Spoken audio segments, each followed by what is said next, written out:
She's not struggling, so he must be doing something right. He certainly has a way with leather. Now for the waist.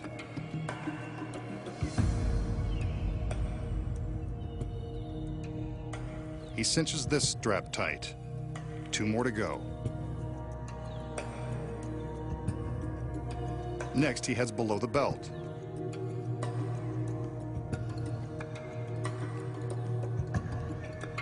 Ouch, this one is even tighter than her skirt. Still, she doesn't seem to mind. One last strap to go to secure her legs, though she doesn't look like the runaway bride type.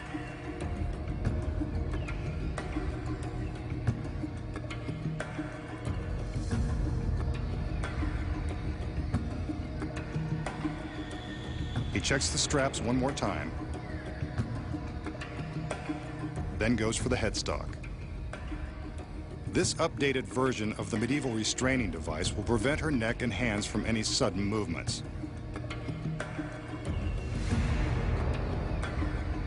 Just to be sure, the magician padlocks this front stock into place.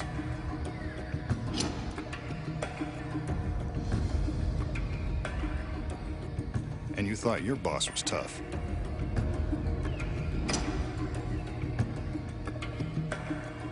When the magician's assistants say they are all tied up at work, they mean it. But this is the glamour of showbiz.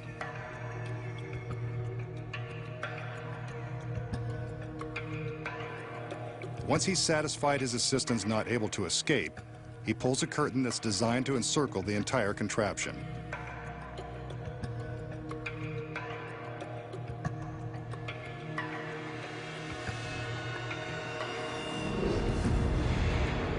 What's this? The curtain's still moving, only the girl is pulling it, and the magician is now locked inside the device. Good for her. Now you know why this illusion is called the assistant's revenge. Bye-bye, masked man. Let's see you get out of this one.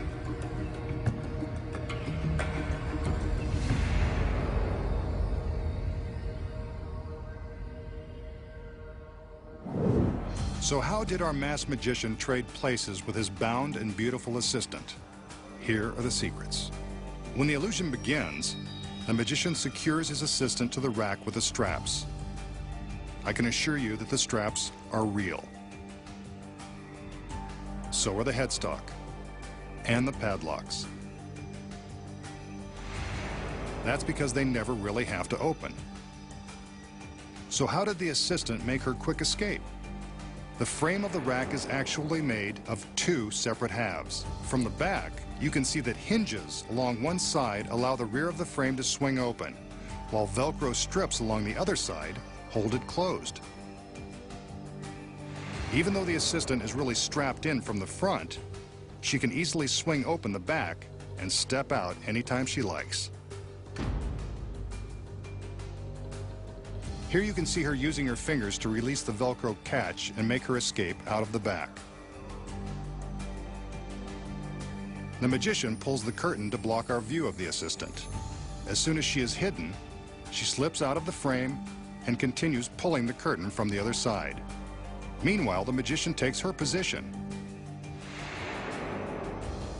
As the audience sees that the assistant has switched places with the magician, he is still slipping in to take her place. Here's a secret view of the switch. The assistant pulls open the curtain just as the magician snaps the frame closed, and the illusion is complete. Revenge is sweet, especially when you know the secret.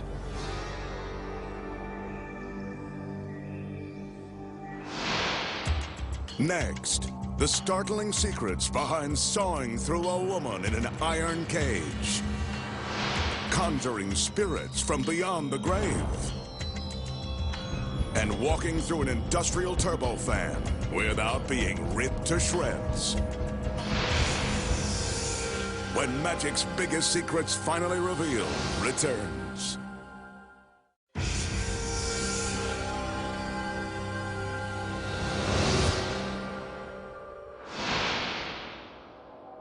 a medieval torture device. The magician is quite proud of this antique apparatus, and why wouldn't he be?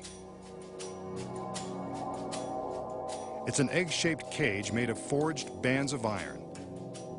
It's empty now, but knowing the magician, this cage won't be empty for long. He calls in two of his assistants who come bearing a small rack.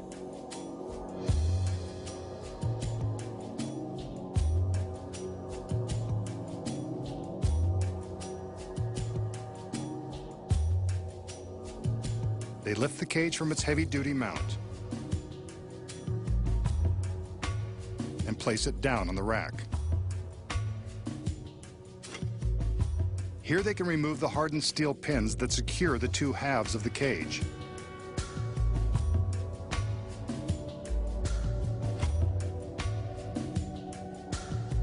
With the front half of the cage removed, we can see how something or someone can be placed inside. Here's someone now, and she's something.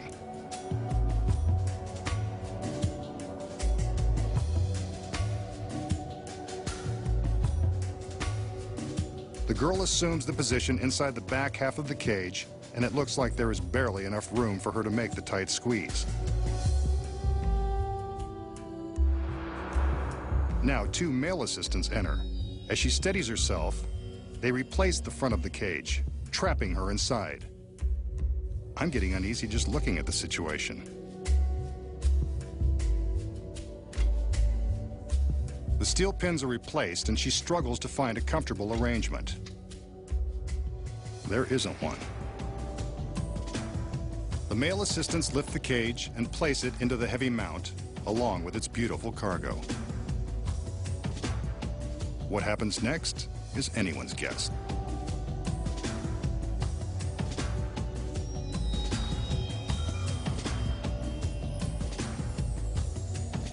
The magician removes the steel pins again and opens the clasps.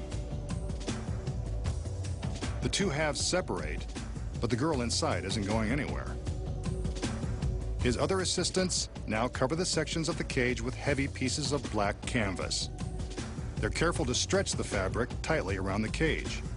Inside, you can bet that the cage is cramped and dark, and no place for a lovely lady to spend an evening alone.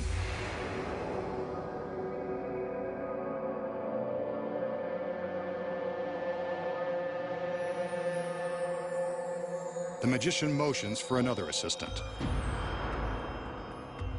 This one comes bearing a razor-sharp crosscut saw. Just when you thought this device couldn't get any more torturous.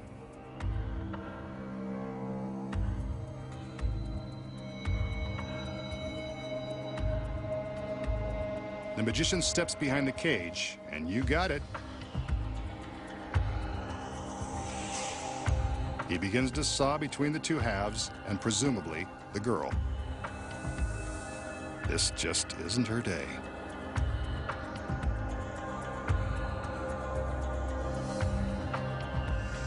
It seems like he's having a hard time of it. She looked like a tough cookie.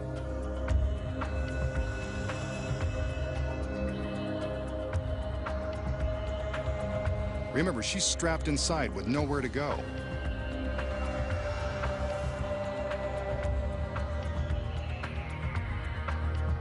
He's made it all the way through and removes the saw.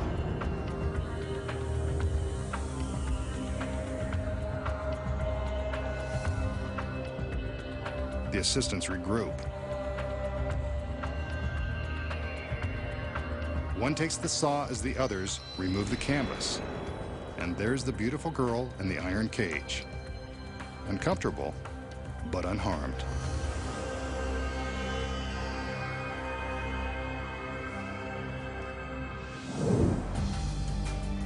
So how did the magician make it look like the girl in the cage was sliced in two? Here are the secrets. The cage is, in fact, as sturdy as it appears. It's got to be in order to safely hold the girl inside. When she kneels down to climb in, she arches her back to fill the cage and make it look even harder than it is. As the halves are secured, she keeps her back arched, and the cage looks almost too small to contain her. But when she bends down, we can see that this is only an illusion. She has more room than we imagine.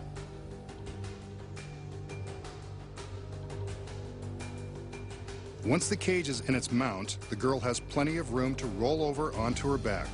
In this position, she's able to slide some of the metal straps away, allowing her to drop down out of the bottom. As he saws, the magician uses his skills as a mime to make it look like he's struggling to cut through flesh and bone. In reality, the girl has rotated onto her back, slipped out of the secret metal bands, and lowered herself safely below the path of the saw. Who says show business isn't glamorous? Here's a look at her movements without the canvas.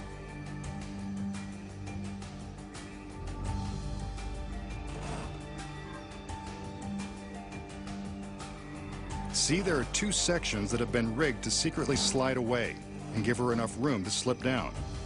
In this provocative position, she's in no danger of being touched by the saw blade as it appears to cut through the gap in the cage.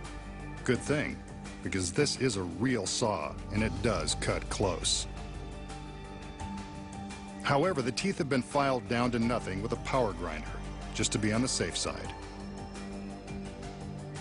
By the time the assistants remove the fabric, the girl inside has replaced the sliding metal bands, flipped back onto her knees, and waits to once again fill the cage with her loveliness. And those are the secrets. Next, the magician shows you how he can summon spirits from another world to leave their mark. And plunge a rose through a girl without leaving his. Plus, find out the secret to how street magicians bite a quarter in half. And then, the magician walks through the spinning blades of a giant industrial turbofan. We'll expose how he does it. When magic's biggest secrets finally revealed returns.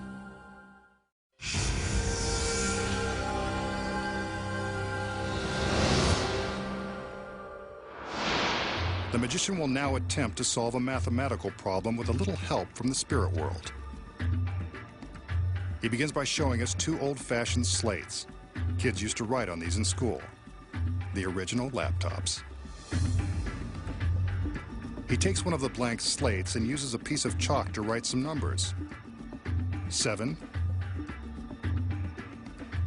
5, and a plus sign. Not exactly high finance, but it is a kid's chalkboard. Maybe he wants to go easy on the spirits. He leaves the solution blank, then places the two slates face to face.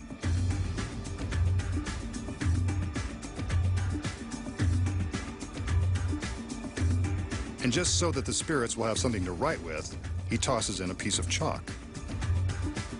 I think magical spirits would have magical chalk, but this is his trick, not mine.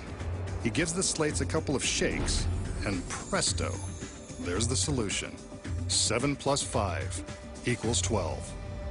Adding was never so spooky. How does the magician solve this magical math problem and get the spirits to give him the answer? The secret here lies within the two identical slates. First of all, they're not identical. One of the slates has been cleverly rigged with a secret panel that fits within the frame. This thin piece of slate already has the solution written on it. The magician writes the mathematical problem and solution on the back of this panel, then loads it into the frame so we can't see the numbers.